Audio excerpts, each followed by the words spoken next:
des réactions de sous-discipline et autres, délivrer l'église, cette église a été une église de démonstration de la puissance de Dieu au travers des dons spirituels. C'est pourquoi Dieu a parlé des dons spirituels au travers de cette église. Les 9 dons spirituels. Pour nous dire que là où le péché a abondé, la grâce de Dieu surabonde là toujours. Vous m'apprenez? Donc, on dit l'état moral de l'église de Corinthe.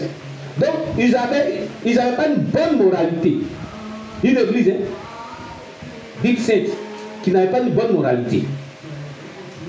Et puis quoi? Censure des désordres. Quand on dit censure, c'est-à-dire que des mesures sous-disciplinaires qui ont été prises pour amener l'ordre dans l'église. Parce qu'il y avait du désordre dans l'église. Quel était ce désordre-là? C'était le péché d'impudicité. Mais très grave. Tu vas le découvrir avec moi. Alléluia. Écoute-moi très bien. On va lire. La première péricope part du verset 1 au verset 5. La deuxième péricope part du verset 6 au verset 8. Et la troisième péricope part du verset 9 au verset 13. Voilà les 3 péricopes qui constituent le livre de 1 Corinthiens chapitre 5, disons. Et il n'a que 13 versets. On y va. Il a dit au verset 1: on entend dire généralement qu'il y a parmi vous de l'impudicité. Et une impudicité telle qu'elle ne se rencontre pas même chez les païens. Excusez-moi. C'est au point que l'un de vous a la femme de son père. Et vous êtes enflé d'orgueil. Et vous n'avez pas plutôt. Vous n'avez pas été plutôt dans l'affliction. Afin que celui qui a commis ce acte fut ôté du milieu de vous.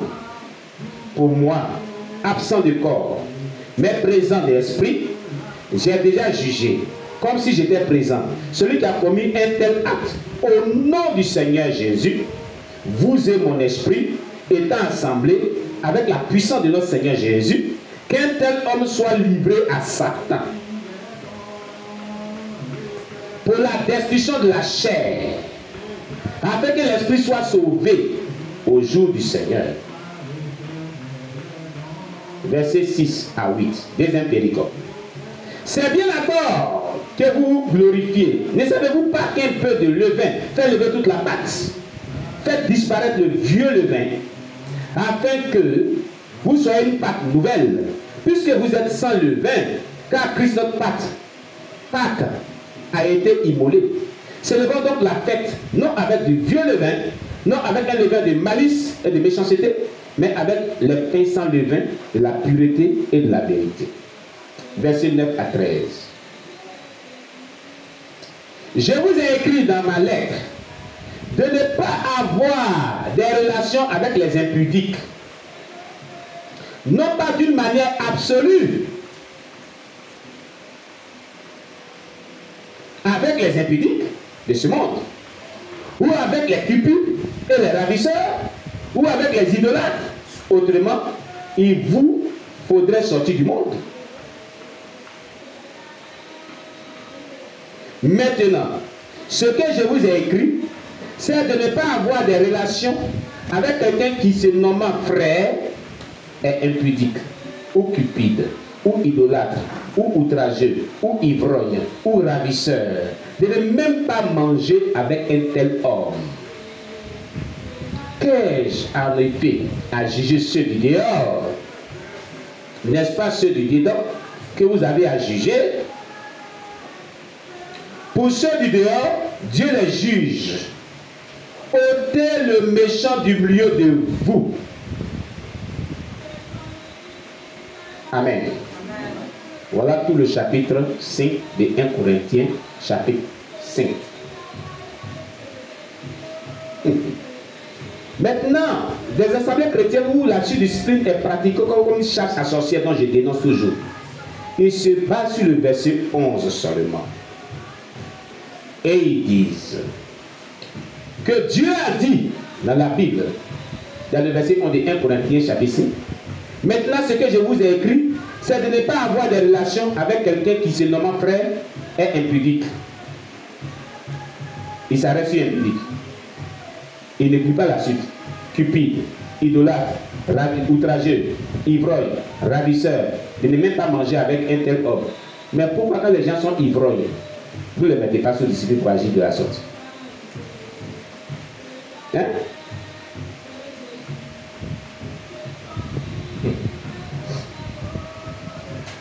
Nous allons vous dire quelque chose. Écoutez. On met les gens sous discipline. Les gens qui fument.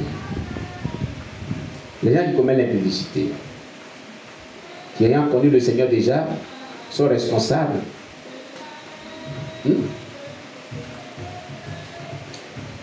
On les met sous discipline. On dit qu'ils sont en train de détruire le corps de Christ, détruire même leur propre corps. Mais vous posez une question. Une personne qui a l'hypertension, mettez-la sous discipline. Une personne qui a diabète, mettez-la sous discipline. Elle n'a pas le droit de détruire le corps, non? Qui a envoyé ça? L'hypertension, c'est quand il mange assez le sel. C'est pas ça? Hein? Tu détruis le corps, non? Le corps là, t'as pas le corps de Christ. On doit te mettre sous discipline aussi. Je ne soutiens pas le péché.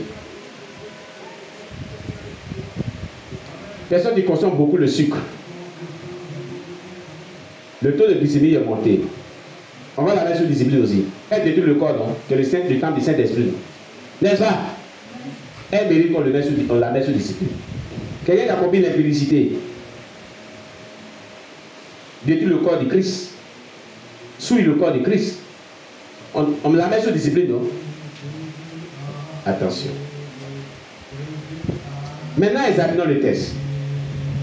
Pourquoi une telle résolution a été prise par Dieu? Regardez bien ce qui est dit ici. Dans le verset 1 jusqu'au verset 2. On va relire très bien. Il est dit, on entend dire généralement qu'il y a parmi vous. Donc ça avait pris partout. Cette nouvelle avait pris partout que l'église de Corinthe là. Voilà ce qui se passe là-bas. On entend dire généralement qu'il y a parmi vous. Donc la nouvelle de l'impudicité qui se passait à l'église de Corinthe avait produit toute la contrée. Ceux qui disent sont chrétiens sont dans la sainteté là. Voilà ce qui se passe dans l'église là-bas. Il est dit, on entend dire généralement qu'il y a parmi vous de l'impudicité.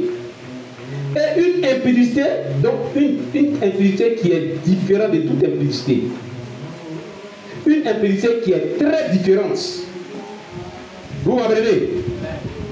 Et une impudicité telle qu'elle ne se rencontre pas même chez les païens. Comment expliquer cette phrase? Qu'est-ce que signifie cette phrase? Ça veut dire que l'impudicité qui s'est passée au sein de l'église était plus grave que l'impudicité qui s'est passée dans la vie des païens. Vous comprenez? L'impudicité qui s'est passée à l'église de Corinthe là n'avait rien à voir avec la vie impudique des païens. Des païens. C'est-à-dire même l'impudicité des païens là est mieux que ce que les chrétiens font. Ce que les chrétiens étaient mal fait dans l'église de Corinthe là surpassait même ce que faisaient les païens. C'est ce que ça veut dire. Vous ne comprenez pas cette phrase. Une impudicité que même on ne trouve pas chez les païens. Mais c'est chez vous les chrétiens on trouve. C'est grave, non? C'est grave, non? Hein? C'est-à-dire vous les chrétiens vous êtes devenus plus que les païens. L'impudicité que vous commettez là, ce type d'impudicité là, on ne trouve pas ça dans la vie de païens. Et vous dites, vous me suivez, moi Dieu, et c'est chez vous on trouve ça. Hein? Donc il y a impudicité, puis il y a impudicité. C'est ça que ça veut dire. Il y a différents types d'impudicité. Et à chaque type d'impudicité, il y a une sanction qui lui va. C'est ce que ça veut dire. Vous comprenez bien? Les sanctions disciplinaires vont selon le type d'impudicité qui est commis. C'est ce qu'on va voir tout à l'heure. Quel type d'impudicité qu'ils avaient commis qu'on ne trouvait même pas chez les païens, dont parle Dieu, dans ce passage biblique. C'est ce qu'on va découvrir ensemble. Amen. Alléluia. Amen. On examine ensemble le texte. Il est dit.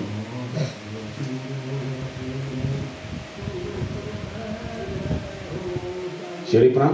On entend dire généralement qu'il y a parmi vous de l'impudicité, et une impudicité telle qu'elle ne se rencontre pas même chez les païens. C'est au point que l'un de vous a la femme de son père. Voilà le type d'impudicité qui a été sanctionné dans 1 Corinthiens 5. L'un de vous, si vous permettez, couche avec la femme de son père. Voilà le type d'impudicité. Un chrétien de l'église de Corinthe est allé coucher avec la femme de son père. Il couchait avec la femme de son père. Et c'était un responsable, certainement.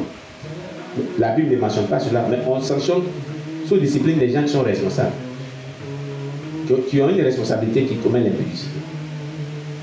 Même s'ils ne sont pas responsables, ils commettent l'impudicité, on peut les sanctionner. Mais regardez bien ce qui se dit ici. La personne qui a commis ce type d'impudicité, est qu'il était allé coucher avec la femme de son père. Il a commis un adultère avec la femme de son père. C'est ce que ça veut dire. Ce qui veut dire quoi? Quand on parle d'impudicité, on veut parler d'adultère. C'est la même chose. La femme de son père, c'est-à-dire son père était marié à une femme. La femme l'a commis l'adultère avec lui. C'est ce que ça veut dire. C'était un péché d'adultère. Péché d'adultère, péché d'impudicité veut signifier la même chose. Quand on dit quelqu'un impudique, soit c'est l'adultère, soit c'est le péché qu'il a fait avec quelqu'un qui n'est pas marié aussi. L'impudicité, c'est ce que ça veut dire. Tu comprends ça aujourd'hui? La femme de son père, il dit les chrétiens, c'est avec elle qu'il allait coucher, commettre l'adultère. C'est comme si aussi, le mari de ton père, c'est en commettre l'impudicité avec le monsieur. C'est vice versa. Hein? Ah, le mari de ta mère, oh, aidez-moi. Je suis fatigué. Oh, au secours, au pasteur Damon. Pourquoi cela t'arrive aujourd'hui? Oh, que le sang de Jésus renouvelle ma cervelle. Je suis beaucoup fatigué. Alléluia. C'est comme une jeune fille va coucher le mari de sa mère. C'est la même chose. C'est vice versa. C'est un type d'impudicité, alors que c'est l'adultère. Donc le péché d'impudicité équivaut au péché d'adultère. C'est ce que Dieu est en train de nous faire comprendre. Quand on parle d'impudicité, on veut parler d'adultère aussi. Dans ce sens. Amen. Amen. Amen. Amen. Voici le type d'impudicité qui était commis. C'est par rapport à ce type d'impudicité que cette sanction disciplinaire était prise. Amen. Amen. Maintenant, lisons la suite. Il est dit, en plus de cela, il dit, et vous êtes en plein d'orgueil. De tels types d'impudicité est commis dans votre assemblée, et c'est vous qui êtes en plein d'orgueil. Amen. Demandez pour vous t'occuper de ton type là. Allez, alléluia. Les gens commettent des péchés, ils sont en plein d'orgueil, ils sont gonflés, ils ne sont même pas humbles. Voyez-vous cela? C'est grave. C'est vraiment grave. Un type de péché d'impudicité, et ils sont en plein d'orgueil. Ils n'ont même pas l'humilité en eux pour que vraiment on puisse prier pour eux. Mais ils sont gonflés d'orgueil. On va faire comment? Ils devaient vraiment avoir une conscience, une prise de conscience. Bon, quand quelqu'un commet une telle il y a ces gens de péché, puis ils sont appelés d'orgueil, ils n'ont pas une prise de conscience. Hein. C'est-à-dire qu'ils se réconfortent dans leur position. C'est-à-dire que ça leur plaît d'être dans cette vie-là. Ils sont orgueilleux. Voilà la gravité de leurs œuvres. Et il a dit, et vous n'avez pas été plutôt dans l'affliction. Ce qui veut dire quoi? Quand quelqu'un commet un péché d'impudicité, quel que soit le type, il doit être dans l'affliction.